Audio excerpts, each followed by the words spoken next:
Hello friends, I am Nitesh Karia from LJ Group of Companies, here LJ Realtors.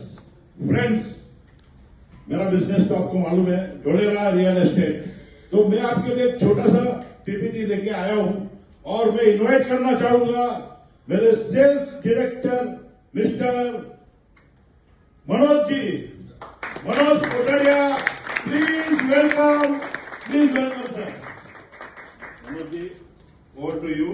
समय बहुत कम है। ये लो। आपके सबसे पहले तो मेरे को बहुत ज्यादा हर्ष और खुशी है। मैं मेरी कंपनी चलाता हूँ नेस्टर बिल्डकॉन प्राइवेट लिमिटेड के नाम से, और सेल्स डायरेक्टर के रूप में सर ने मेरे को पार्टनर भी बना रखा है। समय बहुत कम है, मैं इस वजह से नेक्स्ट स्लाइड पे जाता हूँ। एलजे रियल्टर का इसका परिचय हो चुका है। एक इमेज आपके सामने रखी है, आप देख के गेस कर सकते हैं कहाँ की है? दुबई की। जो आपको ऐसी पिक्चर दिख रही है, ये बदल चुकी है। इस पिक्चर को दिखा के किसी व्यक्ति ने रियल एस्टेट के काम पे इन्वेस्टमेंट का, या हमारे पिताजी हमारे दादाजी के पास ऑफर आया होगा, आप और हमारी फैमिली में से किसी ने डिसीजन नहीं लिया, मगर किसी ने डिसीजन लिया था। इस वजह से ये पिक्चर इस प्रकार की बदल चुकी है। और ये कच्ची रोड जो नजर आ रही है उसका नाम क्या हो गया? मुझे इंग्लिश आती नहीं है, कोई पढ़ के बताएंगे? Sheikh Zakir road, Dubai. तो जिसने 2.5 करोड़ रुपए, 2.5 से 5 करोड़ रुपए इन्वेस्ट किए, उसकी 10 एकड़ के लगभग लैंड मिली थी। आज वो कितने में कन्वर्ट हो सकती है? कैलकुलेट करके बता सकते हैं कोई? 450 स्क्वायर फीट का 1 BHK 2 करोड़ 75 लाख रुपए में अभी इंडिया में बिक रहा है। ऐसे इवेंट में आप भी जरूर गए होंगे। चलिए आगे चलते हैं। दुबई को बनाया किसने? शेख मोहम्मद। जिनको चोगा बना, मतलब जिनको कपड़ा सिलना नहीं आता, उन्होंने दुबई बना दिया। हेलक्रो ने बनाया। अगर उनको कपड़ा बनाना आता होता तो आप और हम जैसे सूट में बैठे रहते, वो ऐसे ही बोरी को ओढ़ के नहीं रहते। हेलक्रो ने इसको डिजाइन किया। बड़ी खुशी की बात है कि वही हेलक्रो कंपनी हमारे इंडिया में DMIC, Delhi Mumbai industrial corridor को बना रही है। और दुबई को बनाने के लिए सिर्फ अकेला ब्रांड था हेलक्रो, लेकिन आप और हम सब लोग गर्व के साथ बोल सकते हैं, हम सौभाग्यशाली हैं कि हेलक्रो का बाप एकोम उसके साथ जुड़ा हुआ है। और ये DMIC यूपीए सरकार 2008 में गवर्नमेंट कौन थी, पार्टनर कौन है? क्योंकि बहुत सारे लोग बोल देते हैं कि इंडिया में कोई भी प्रोजेक्ट जो है वो चालू तो हो जाता है लेकिन सक्सेस नहीं होता। लेकिन सक्सेस करने के लिए ये इंडिया का अकेले का प्रोजेक्ट नहीं है, जापान इसके साथ जुड़ा हुआ है। बजट क्या है, कोई पढ़ के बता सकता है मेरे को? नहीं, ऊपर वाला नहीं, नीचे वाला।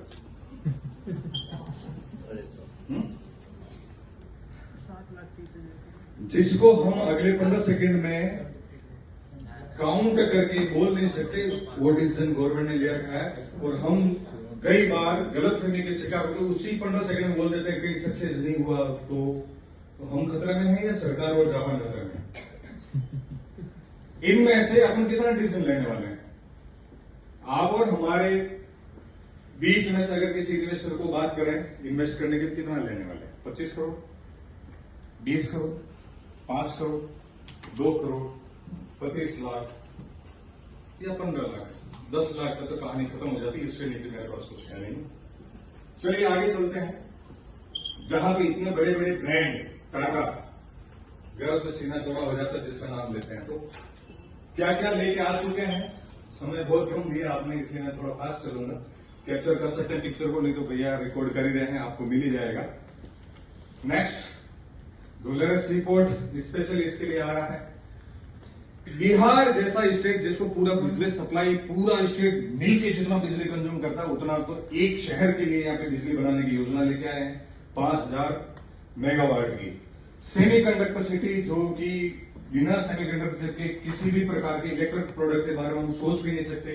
वो सबसे बड़ी यूनिट अपनी यहाँ धोलेरा में आ रही है, जो कि टाटा लेके आए हैं। एक गुड न्यूज भी आपके सामने अखबार में आई होगी। इस प्रकार से गुजराती अखबार में भी बहुत सारे न्यूज आपकी तरफ मैं पक्का ध्यान रखूंगा। तो ये न्यूज देखा होगा आपने कभी कभी।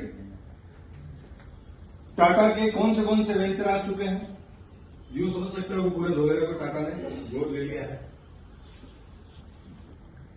क्या क्या आने वाला है उसको भी आप देख सकते हैं। ये वर्ल्ड का पहला एक ऐसा सिटी बन रहा है जिसके ऊपर फोकस पूरी दुनिया का है, और हम कहाँ रहते हैं? अहमदाबाद में। तो हमारे ही कदमों के नीचे ये शहर बनने जा रहा है, लेकिन हमारे को इसका पता नहीं है, हम इसका एडवांटेज नहीं ले रहे हैं।